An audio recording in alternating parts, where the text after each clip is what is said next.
My stay-at-home wife said, "I hired a maid because cleaning is below me. You make enough money, so deal with it." I replied, "You're absolutely right."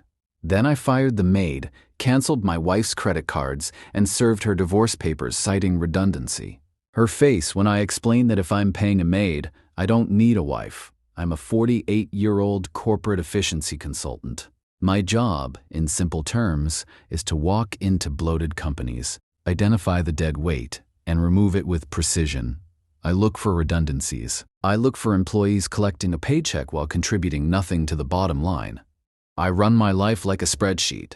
Input versus output. If the input, money, and effort exceeds the output value and happiness, the project gets terminated immediately. No sunk cost fallacy. I've been married to Tiffany, 32, for 4 years. No kids, no pets, not even a goldfish. Early on, we agreed I would focus on my career, which demands long hours but brings in a very healthy high six-figure income, and she would manage the home. The home front is a 800-square-foot suburban house, 4 bedrooms, 3 unused guest rooms, a kitchen with appliances smarter than most of my interns, and a Roomba that handles 60% of the vacuuming. For the first year, Tiffany was great. Dinner was ready. Shirts were pressed. Life worked. Then the scope creep began. Year 2, she stopped cooking. "It makes the house smell like onions," she said. We switched to a meal delivery service, $800 a month. Fine. I liked the variety. Year 3, she stopped doing laundry. "The iron is too heavy," she said. We hired a wash and fold service, $400 a month. Fine. I hate folding. Year 4, she stopped doing everything. From what I could tell, based on security logs and credit card statements, her days consisted of Pilates at 10 a.m., brunch at noon, and manifesting on the couch until I got home. She became the CEO of doing nothing. I let it go. I was tied up in a major merger in Chicago. And honestly, it's easier to throw money at a problem than argue with someone who thinks hard work is picking the right Instagram filter. But last Tuesday, the system failed. I came home early at 2 p.m. after a client meeting was canceled. I expected silence. Instead, I heard a vacuum. I walked into the living room. Tiffany was stretched out on the chaise lounge in a silk robe, sipping a green smoothie and watching the Kardashians. A woman I'd never seen before was on her hands and knees scrubbing the baseboards. I stopped. "Tiffany, who is this?" She didn't pause the TV. She waved a hand dismissively. "That's Maria, the new maid." I blinked. A maid. I blinked. A maid. "Tiffany, we already have a weekly cleaning service. Why is there a maid here on a Tuesday?" "Because the house was messy, Mike," she huffed, finally looking at me like a teenager asked to empty the dishwasher, "and I simply couldn't deal with it today. My chakras were misaligned." "Chakras?" I repeated. "Tiffany, your only responsibility is the house. We have no kids, no pets. You have meal service. You have laundry service. What exactly are you doing?" She sat up, eyes sharp with entitlement, the look of a queen addressing a peasant who questioned her. "Look, Mike," she snapped, "I'm done scrubbing. It ruins my manicures. Honestly, cleaning is below me. I'm a modern woman, not a 1950s maid. You make plenty of money. Stop being cheap and deal with it. I deserve to relax. I'm the lady of the house, not the staff. Cleaning is below me." I looked at her, $200 manicure, and then at Maria, sweating over the baseboards. Then I looked at the spreadsheet in my head. Cost of wife, $12,000 a month. Mortgage share, allowance, Mercedes lease, insurance, shopping, chakras.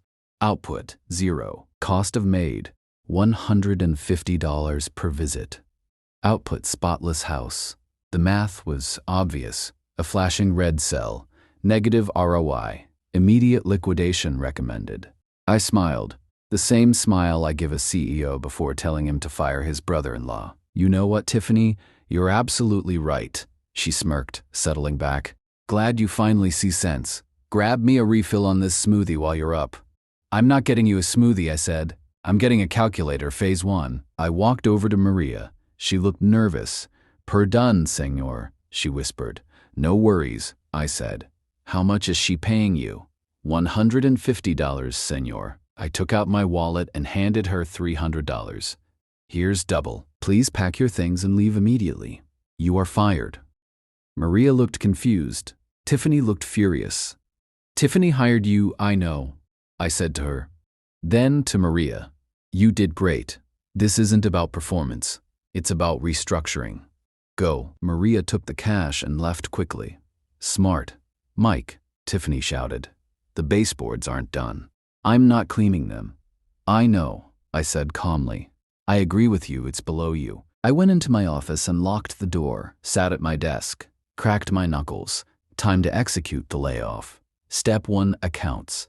American Express. Tiffany, authorized user. Recent charges. Sephora $400, Lululemon $50, Juice Bar $85. Action, cancel, card. Visa, authorized user. Action, cancel, card. Joint checking, household expenses, and her allowance. Transfer funds, personal savings. Remaining balance, $0. Step 2, asset recovery. Mercedes lease. Under my name, she drives it. Initiated early termination. Scheduled pickup for tomorrow morning at my office. I drive it there tonight. I walk back out. Tiffany was in the hallway, furious. You're being so dramatic, she snapped. I'm going to Nordstrom to buy a dress for the gala. Don't wait up. Have fun, I said. Don't forget your receipt. She grabbed her Louis Vuitton, the one I bought her for surviving the stress of planning a vacation, and stormed out. I watched her drive away. Then I went to the kitchen, made a sandwich, and waited for the fallout. Phase 2. 2 hours later. My phone didn't ring. It vibrated with the rage of 1,000 suns. Missed call, Tiffany. Missed call, Tiffany. Missed call, Tiffany. Text my card was declined. Mike, pick up the phone. The cashier said declined in front of everyone. I am mortified. I took a sip of my beer. I texted back, standard procedure for a canceled account, cost-cutting measures. We are tightening the belt. Our projections were low. Text, I am at the Cheesecake Factory and I can't pay for my salad. Come here now. I laughed so hard I nearly choked. She went from Nordstrom to the Cheesecake Factory.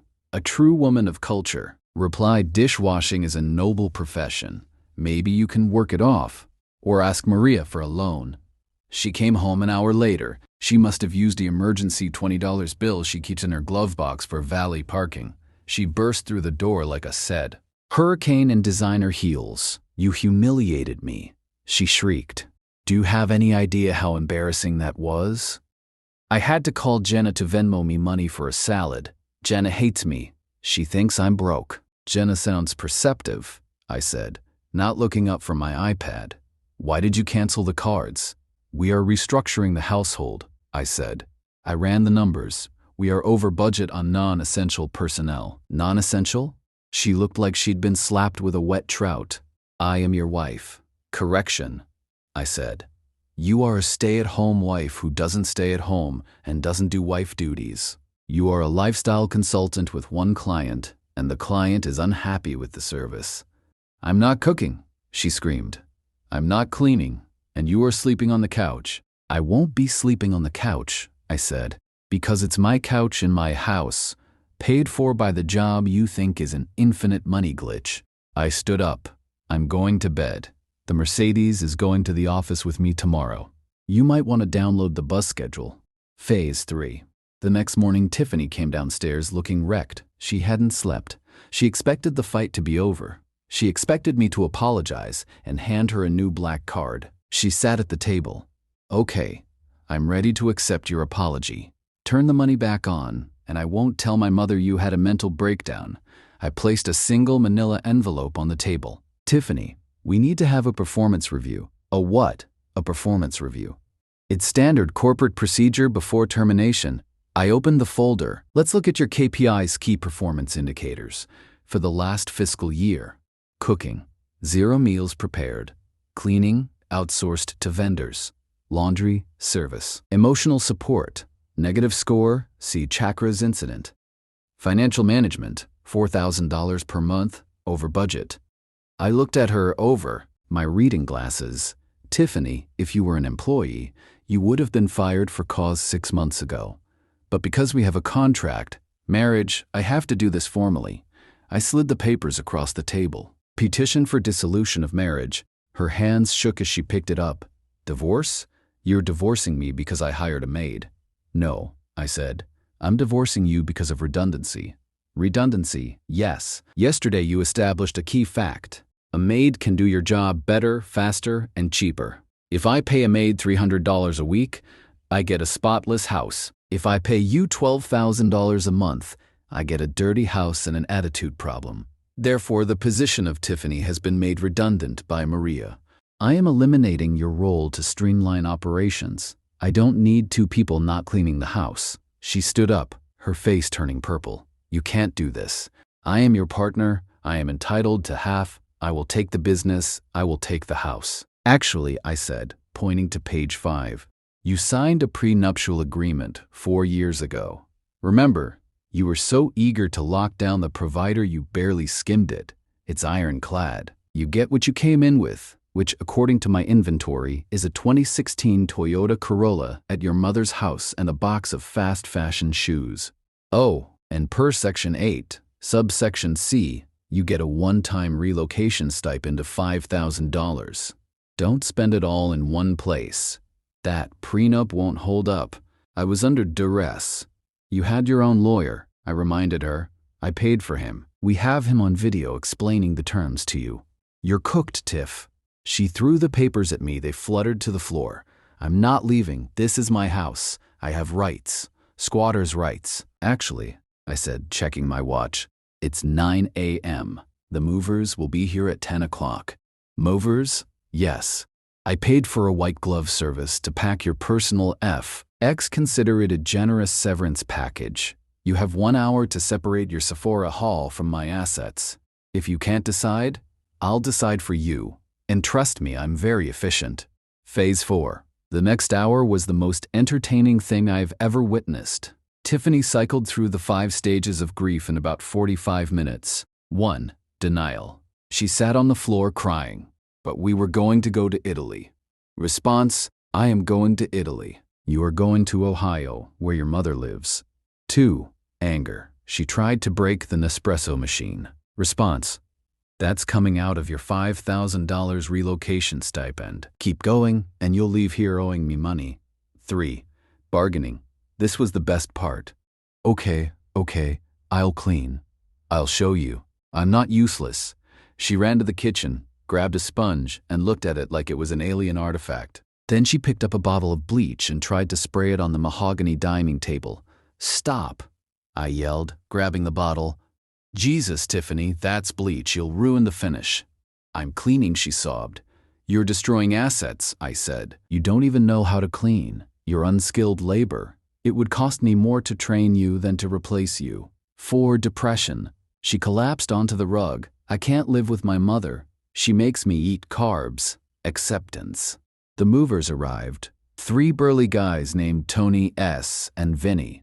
Pack everything in the pink room, I instructed, and the closet on the left. Leave the electronics. Leave the furniture. If it looks like it was bought at a kiosk, pack it. If it looks expensive, ask me. Tiffany sat on the front steps, sobbing into her phone. Mom, he's firing me. He called me redundant. He replaced me with a Roomba. I could hear her mother screeching on the other end. I took the phone from Tiffany. Hello, Linda, you monster, Linda yelled. She is a delicate flower. She wasn't made for manual labor. She has anxiety. She can't work. Linda, I said, if she's a flower, she can go bloom in your garden. I'm returning the product. It's defective. It doesn't work as advertised. I don't have room for her. Linda panicked. I turned her room into a craft room. I'm doing scrapbooking now. Well, you better scrap together a cot, I said. She'll be there by dinner. Phase 5. Tiffany left at noon. She tried to take the Dyson vacuum cleaner. Put it down, I said. You said cleaning was below you. Why do you need a vacuum? It's pink, she wailed. It's $600, I said. Tony, put the vacuum back in the closet. She left in an Uber, paid for by her mother. Her Toyota Corolla had a dead battery at her mom's house, so she was officially a pedestrian. 2 days later, she tried to re-enter the house. She didn't have a key, so she tried the garage code. I had changed it to the date of our divorce filing. She didn't guess it. She stood at the doorbell camera. Mike let me in. I need my moisturizing cream. It's La Mer. It's $300. I spoke through the speaker. Submit a ticket to procurement. We'll review it in 3 to 5 business days. I hate you. I know, but the house is quiet and clean. Goodbye. Update. It's been 6 months. The divorce is finalized. The prenup held up like a tank. My lawyer said it was the easiest case of his career. She essentially terminated her own contract by refusing to perform duties, he joked. She got the $5,000 stipend in her car. That's it. I hired Maria back. I pay her $300 per visit now. She comes twice a week. She brings homemade to Miles. The house is spotless. My shirts are ironed. Total cost, $2,400 a month. Savings compared to Tiffany, roughly $9,600 a month. I used the savings to buy a classic 1969 Mustang. I named it the Severance Package. Tiffany is currently living with her mother. I heard from a mutual friend that she hit rock bottom. She tried to get a job as a lifestyle consultant for another wealthy family in town. She showed up to the interview wearing Louis Vuitton and demanded a $100,000 salary. They laughed her out of the room when they realized she couldn't even organize a pantry. She had to get a real job. She's working as a receptionist at a high-end gym. Apparently, part of her job is wiping down sweaty equipment after the meatheads use it. The irony is so rich I could spread it on toast. She went from refusing to clean her own luxury home to wiping other people's sweat for minimum wage. Last week, she sent me a long email, no subject line. Body, I've been thinking. I was wrong. I shouldn't have said cleaning was below me. I realize now that a partnership is about sharing the load.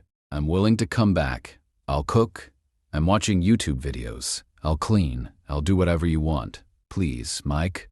Mom is driving me crazy. She makes me pay rent and she critiques my eyebrows. I didn't reply. I just forwarded the email to Maria with a note. Job security looks good, Maria. Then I printed it, framed it, and hung it in the laundry room. A reminder to never hire unqualified personnel again. I'm currently sitting on my clean couch in my clean house, watching the game. Gentlemen, take it from an efficiency expert. Marriage is a partnership. Marriage is a partnership. If one partner thinks they're too good to contribute, they aren't a partner, they are a parasite. And you don't negotiate with parasites.